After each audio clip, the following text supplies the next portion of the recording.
Bom dia a todos. Aqui nós estamos novamente para mais um estudo do Evangelho segundo o Espiritismo. Esse Evangelho que nos ajuda a viver melhor, a respeitar os outros, a prosseguirmos na nossa jornada evolutiva. Isso é muito importante, então, esses pequenos momentos que nós passamos aqui, fazendo um breve relato de um capítulo, né, do Evangelho segundo o Espiritismo e uma explanação. Então, antes de a gente iniciar, nós vamos fazer uma oração para pedir as bênçãos de nosso Pai. Deus, nosso Pai, nosso Criador, pedimos que abençoe essa nossa reunião, abençoe a todas as pessoas que participarem, que depois conseguirem ter acesso a esse vídeo, que sempre fica alguma coisa que a gente aprende, a gente vai memorizando, vai reaprendendo coisas que a gente já sabe.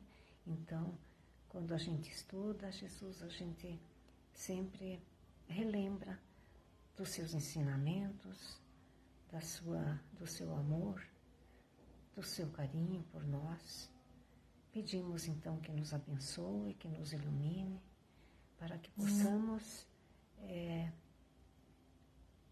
captar aquilo que for lido aqui hoje, que hoje é um tema bem interessante. Eu acho que todos vão gostar. Muito obrigada. E que assim seja. O tema de hoje é capítulo 4. Ninguém pode ver o reino de Deus se não nascer de novo. Que trata da ressurreição e reencarnação. Então, para explicar a reencarnação, ela fazia parte dos dogmas judaicos, mas eles denominavam como ressurreição, porque os judeus ainda tinham uma ideia incompleta sobre a alma e sobre a sua ligação com o corpo. Eles acreditavam que um homem que viveu podia reviver, mas eles não tinham uma ideia precisa de como isso poderia acontecer. Então, eles chamavam de ressurreição o que o Espiritismo chama de reencarnação.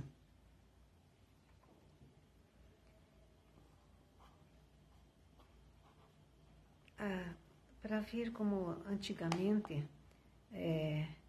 já acreditava-se na reencarnação, se alguém assistiu algum documentário, algum filme que aparece aquelas pirâmides do Egito, então lá eram enterrados os sacerdotes, aquelas pessoas que eram as mais elevadas, né, na cultura, na religião, tudo dos antigos, né, eram os faraós. Então eles enterravam eles dentro daquelas pirâmides. E ali eles faziam o seguinte, que agora então descobriram, né, depois com o tempo que vai estudando, vai avançando a ciência, que eles faziam assim uma sala onde ficava o corpo do faraó enterrado. Daí tinha uma antessala, naquela antessala tinha as roupas que ele mais gostava, tudo que ele usava, que ele gostava quando ele era vivo, ficava ali. E também eles colocavam as comidas que ele mais gostava, porque quando ele ressuscitasse, como ele reencarnasse, para nós não, para nós é reencarnasse. Então, quando ele reencarnasse, para eles achavam que ele ia ressurgir, mas não, é reencarnar. Então, ele teria ali todas as coisas que ele gostava, as roupas. Então, aí a gente vê que naquele tempo, né, tantos anos, 1000 anos atrás, eles já acreditavam que a pessoa como eles diziam, ressuscitava. Então eles acreditavam que havia reencarnação mesmo. Então, pela ressurreição, supõe-se o retorno da vida do corpo que morreu. Mas a ciência demonstra ser materialmente impossível, porque eles achavam assim, que então, pela ressurreição, como eles falavam, a pessoa ia ressuscitar, ia voltar para aquele corpo que ela tinha deixado, que tinha morrido. Então, isso aí é uma coisa impossível, porque ele ressuscitava vários anos depois, tal, e aquele corpo não existia mais. Então, aí a tese deles, por isso que a tese deles não dava certo, né? Então, na reencarnação, o retorno da alma ou espírito à vida corporal é feita em outro corpo, novamente formado para ela, e que nada tem em comum com o antigo. Então, quando a pessoa vai reencarnar, vai aparecer um novo corpo, né? Um bebezinho que vai nascer. Essa pessoa já foi programada, já foi pediu para retornar naquele lar lá. Então, é isso aí que vai, e não como eles pensavam que ia ressuscitar e ia pegar o mesmo corpo que já tinha ido embora, né? Não tinha cabimento isso aí. Mas é isso aí, vão estudando, né? Vão aprendendo. Por isso que é interessante, né? O progresso, a cultura, porque através disso vão aprendendo, vão vendo as coisas, acertando como elas são. O Chico Xavier fala o seguinte: já vivemos muitas vezes e estamos com as pessoas certas para ajustarmos os nossos corações e solucionarmos os nossos problemas, porque na reencarnação ninguém erra de endereço. Então, isso é muito importante que a gente pense que se a gente está onde está, na família que está, é porque era para estar ali, que na reencarnação diz que ninguém erra de endereço. A pergunta 166 do Livro dos Espíritos nos fala sobre a reencarnação. A alma que não alcançou a perfeição na vida corpórea, como acaba de depurar-se? Resposta: suportando a prova de uma nova existência. Como a alma realiza essa nova existência? Depurando-se, a alma sofre sem dúvida uma transformação. Mas, para isso, lhe é necessária a prova da vida material. A cada nova existência, o espírito dá um passo no caminho do progresso. Então, à medida que vai reencarnando, vai quitando seus débitos, vai ajeitando aquilo que ficou para trás e vai caminhando, dando um passo, 2 passos, né, no caminho do progresso. Quando ele se despoja de todas as suas impurezas, isso é, quando ele quitou tudo aquilo que ele tinha deixado pendente, não tem mais necessidade de ele reencarnar, porque daí ele se torna um espírito puro. E é isso aí que todos nós almejamos, todos nós esperamos, que um dia nós vamos chegar lá. Não importa quando, mas a gente tem essa meta e um dia a gente vai chegar lá com certeza. O número de reencarnação não é igual para todos os espíritos. Aqueles que cumprem sua tarefa com zelo vencem mais rapidamente, vencem menos penosamente seus degraus de iniciação, abreviando assim a sua jornada evolutiva. Isso aí, como a gente pode citar como exemplo,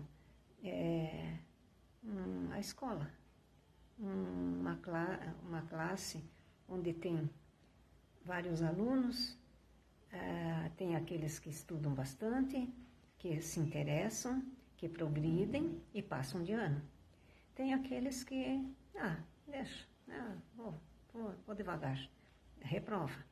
Então, é assim que a gente pode ver como a vida nossa na reencarnação aquele que vai tentando resolver, ajeitando suas coisas que ficou no passado, eles conseguem evoluir mais rapidamente. Porque todos nós temos a liberdade, temos o nosso livre-arbítrio que Deus nos deu. Então, se nós retardarmos o nosso adiantamento, a gente pode prolongar indefinidamente a necessidade de reencarnar. Mas isso aí, cada um sabe das suas... do que precisa resolver, do que precisa acertar. Então, quanto melhor a gente trabalhar, fizer o nosso papel de ser humano bom, a gente vai diminuindo as reencarnações. A reencarnação faz o ser humano exercitar a independência quando propõe que ele é um viajante temporário entre as pessoas, sexo, profissão, países. Porque a pessoa pode, às vezes, reencarnar com outro sexo, vai ter outra profissão, pode reencarnar em outro país. Isso tudo muda, isso depende de que foi programado. Não obstante, a reencarnação não destrói os laços do amor verdadeiro. Antes, ela cria diversos vínculos afetivos entre as almas. Então, ela cria os vínculos afetivos entre as almas. Os pais, os cônjuges, os filhos, amigos, voltam a conviver em épocas e em posições completamente diferentes, estabelecendo na consciência uma maneira universalista de ver os relacionamentos da afeição e da simpatia, sem aprisionamentos ou dependências. É importante compreender que mesmo em família, não viemos à Terra só para fazer aquilo que nós queremos, para satisfazer nossos caprichos ou só nos agradar. Nós não devemos nos ver como devedores ou cobradores uns dos outros, mas como criaturas companheiras que vieram para cumprir uma trajetória evolutiva, ora juntas no mesmo séquito consanguíneo. Então, a gente deve, quando reencarna, aceitar os nossos companheiros e, junto com eles, progredir, fazê-los progredir também. Cada pessoa que vive nesse planeta deve aprender suas próprias lições.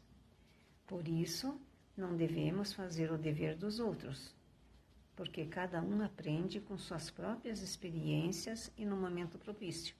Então, aqui quer dizer que a gente não deve fazer as coisas dos outros. A gente deve ensinar, ajudar, encorajar a pessoa a progredir. Mas cada um faz as suas coisas.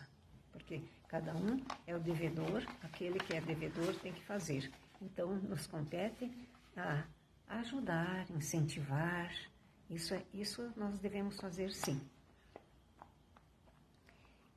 Encarnar, para quem segue a doutrina espírita, refere-se ao primeiro nascimento do espírito em um corpo físico. E o reencarnar refere-se aos renascimentos sucessivos do espírito, a fim de depurar-se e purificar-se até que consiga atingir a perfeição. Mas, para isso, precisa sofrer as vicissitudes da existência corporal. A reencarnação é aceita como lei natural que favorece a evolução do espírito.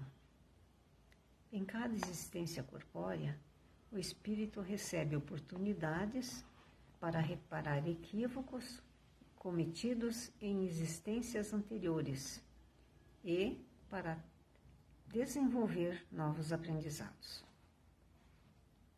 A reencarnação expressa a justiça e misericórdia divina, porque ela não condena o espírito, mas ela lhe dá a oportunidade de corrigir seus erros cometidos devido à sua ignorância, por não saber medir as consequências das próprias ações, porque a gente muitas vezes, por ignorância, magoa os outros. Não é que a gente queira magoar. Então, precisamos medir as consequências das próprias ações para não magoar ou prejudicar as pessoas que convivem conosco. Ninguém está livre da reencarnação. Os reajustes promovidos pela reencarnação assumem a forma de provas e de expiação, sempre de acordo com os erros cometidos, moral ou intelectualmente, de cada indivíduo. As provas são obstáculos naturais, já as expiações são provas mais difíceis, mais dolorosas, dependendo do endividamento do espírito. Então, porque tem pessoas assim, que fazem muita maldade com o próximo, né? Então, essas pessoas são mais endividadas.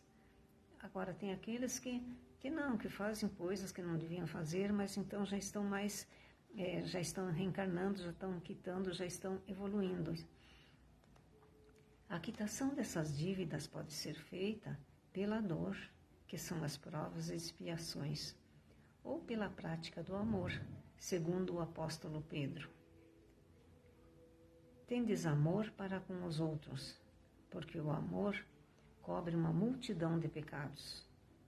Então, como diz o apóstolo Pedro, o amor cobre uma multidão de pecados. Por isso que é muito importante sempre procurar amar o próximo. Nós não lembramos das vidas passadas e nisso está a sabedoria divina. Porque quando a gente reencarna, a gente não lembra do que a gente fez em outra vida. A gente pode até trazer assim, quando fica mais, passa da infância, da adolescência, tem alguns dons que a gente já teve na outra reencarnação. Então, a gente tem aquele dom, a gente procura investir nele e tal. Então, isso aí é uma coisa que veio da outra reencarnação. Mas o que a gente passou, o que a gente magoou os outros ou foi magoado, isso aí a gente não lembra. Porque se a gente lembrasse do mal que a gente fez, ou dos sofrimentos que passamos, daqueles que nos prejudicaram, ou que nós prejudicamos, não teríamos condições de viver entre eles atualmente. Então, a justiça divina, muito sábia, nos faz esquecer todo o nosso passado, para começar tudo de novo.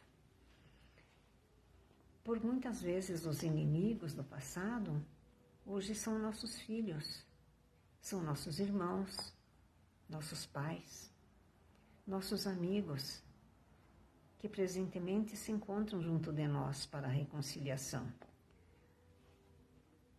Em família, claro que existe sempre o amor, né? Mas tem os amigos que a gente às vezes olha assim, vê as pessoas, nossa, isso aí parece meu irmão, como eu me dou bem com ele. Então, essa é uma pessoa que já conviveu com você, já teve várias experiências e agora vieram junto para fazer mais uma reconciliação. Por isso existe a reencarnação.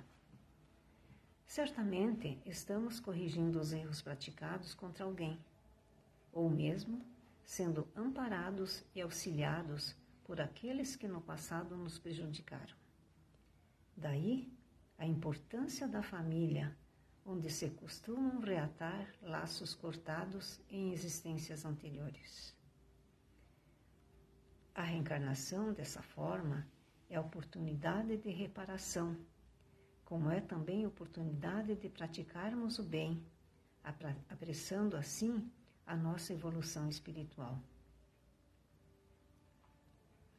Quando nós reencarnamos, trazemos um plano de vida, assumimos compromissos com a espiritualidade, de repararmos o mal feito e praticar todo o bem possível. Isso é muito importante.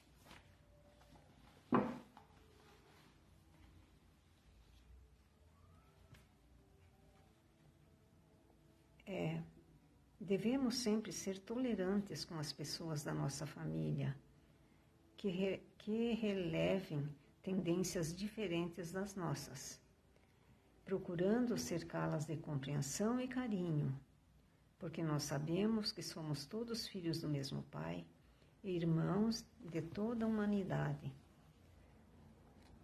A reencarnação nos estimula a solidariedade entre encarnados e desencarnados, e junto ao que, encarnando em nossa família, nos reclamam auxílio e encorajamento, amor e amparo. Por isso que é muito importante a família. A família é a base de tudo, é ali onde começa, né? É a primeira sociedade. Os pais educam bem seus filhos, daí vão ser pessoas idôneas, pessoas boas, pessoas que ajudam o próximo. Então, é importante isso, porque tem muitas famílias que são desestruturadas ainda, e as crianças crescem naquele meio, e isso aí prejudica muito essas crianças, né? Então, por isso que é bom a gente lembrar que tudo começa na família. Ali um ajuda o outro, tem um que é mais evoluído, tem outro que não está tão evoluído assim. Então, aquele mais evoluído, tenha paciência, tenha coragem, tenha amor por aquele seu filho, ou seu pai, ou sua mãe, que às vezes, né, tio, avó, é assim a pessoa que não se dá tão bem com essa pessoa, mas está ali para isso, para reparar esses males. Então, Jesus nos ensina que devemos ser pacientes e tolerantes com todos da nossa família. Mesmo que às vezes a gente diz, nossa, que pessoa diferente, mas ele é diferente, mas ele está ali. E se ele está ali, caiu junto na sua família, é a necessidade de você progredir, ensinar ele a progredir também. Isso aí é muito importante, porque a gente fazendo essa parte, a gente ajuda, é o amor que o apóstolo Paulo falou, que a gente deve distribuir. A gente vai ajudar essa pessoa a evoluir, a dar mais um passo, 2 passos, e um dia a gente vai se encontrar novamente no plano espiritual. E lá vai se encontrar todo mundo feliz, porque cada um ajudou o outro e conseguiram resolver essas pendências que estavam quando estavam reencarnados juntos, né? Então, por isso, ouçamos o convite de Jesus para sermos caridosos com nossa família, porque a ordem, o trabalho, a caridade, a benevolência, a compreensão começam tudo dentro de casa, dentro do lar. Então, era essa a mensagem que tinha para passar para vocês. E agora eu vou ler a oração de São Francisco de Assis, uma oração muito bonita, para encerrar a nossa pequena reunião. Senhor, fazei-me instrumento de vossa paz. Onde houver ódio, que eu leve o amor. Onde houver ofensa, que eu leve o perdão. Onde houver discórdia, que eu leve a união. Onde houver dúvida, que eu leve a fé. Onde houver erro, que eu leve a verdade. Onde houver desespero, que eu leve a esperança. Onde houver tristeza, que eu leve a alegria. E onde houver trevas, que eu leve a luz. Ó Mestre, fazei que eu procure mais consolar que ser consolado, compreender que ser compreendido, amar que ser amado, pois é dando que se recebe, é perdoando que se é perdoado, e é morrendo que se vive para a vida eterna. É muito linda essa oração.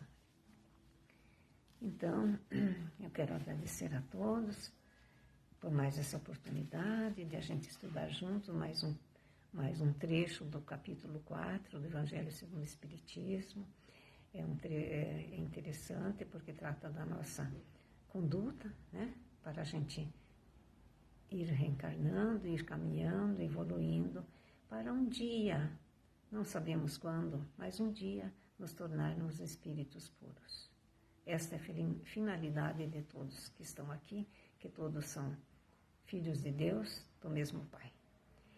Obrigada a todos, que tenham um ótimo domingo e que no próximo domingo nós estaremos aqui de novo para mais um pequeno estudo do Evangelho.